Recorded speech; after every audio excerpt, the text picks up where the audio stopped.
لیکن یہ افسوسناک باتیں ہیں.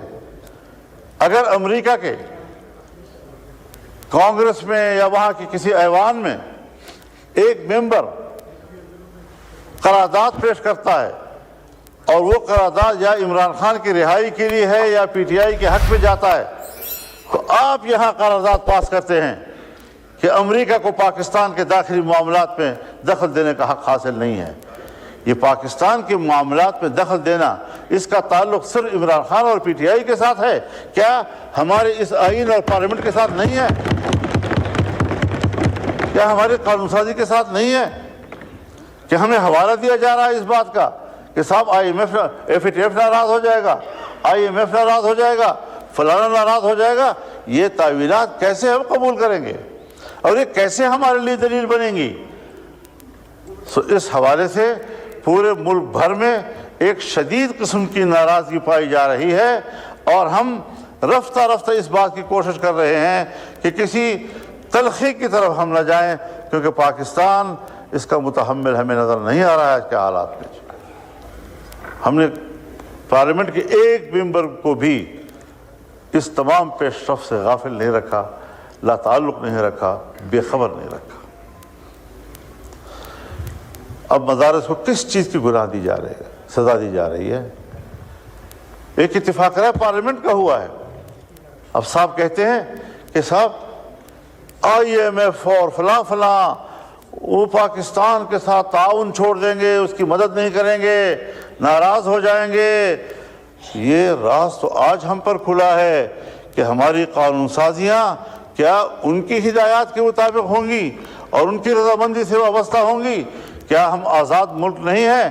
اور اگر آزاد نہیں ہے تو کہہ دیا جائے کہ ہم واقعتاً غلام ہیں، پھر ہم جانیں اور غلامی جانیں کس طرح پاکستان پر آپ غلامی مسلط کرتے ہیں.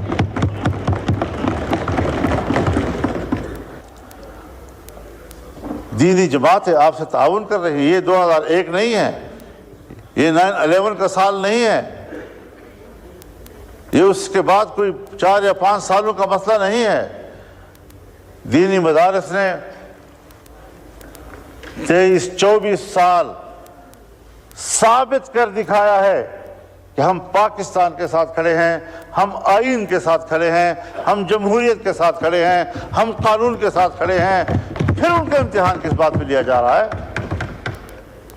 تو پھر صاف ظاہر ہے کہ ہمیں تکلیف ہے اس بات سے کہ ملک میں مذہب کی تعلیم کیوں ہے، اس کے لیے مختلف ادارے کیوں ہیں، قرآن و حدیث اور فقہ پڑھانے کے لیے ہم نے مدارس کیوں قائم کیے ہیں. یہ بات تو پھر آج کی نہیں ہے.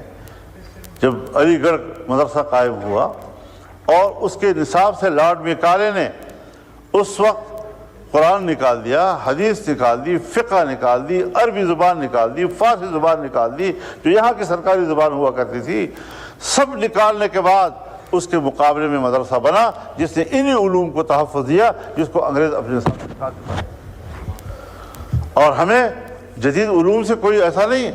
میں بتانا چاہتا ہوں حضرت آپ کو کہ حضرت شیخ الہند مولانا محمود حسن جب 1919 میں مالٹا سے رہا ہو کر واپس آئے اور یہاں انہوں نے 9 ماہ کی زندگی گزاری، زندگی کے آخری لمحوں میں وہ علی گڑھ گئے اور علی گڑھ کو کہا کہ صاحب ہم مسلمان ہیں، آئین نصاب ایک کرتے ہیں، جدید و عصری علوم کا اور دینی علوم میں فرق و امتیاز یہ تو اس سے پہلے نہیں تھا ہندوستان کی تاریخ میں.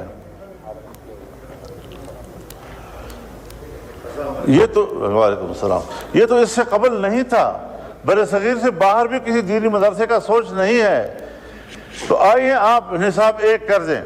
ان کو پذیرائی نہیں ملی اور ہر چند کی ان کو پذیرائی نہیں ملی، تب بھی انہوں نے وہاں جامعہ ملیہ قائم کیا. مشترکہ نصاب کے حوالے سے وہ آگے پروان نہیں چڑھ سکا. آج وہ جامعہ ملیہ میں دلی کا سب سے بڑی یونیورسٹی ہے. پاکستان بن گیا.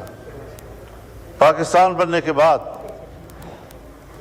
مولانا شبیر احمد عثمانی قائد اعظم محمد علی جناح کے رفیق پاکستان کا پہلا جھنڈا انہوں نے لہرایا،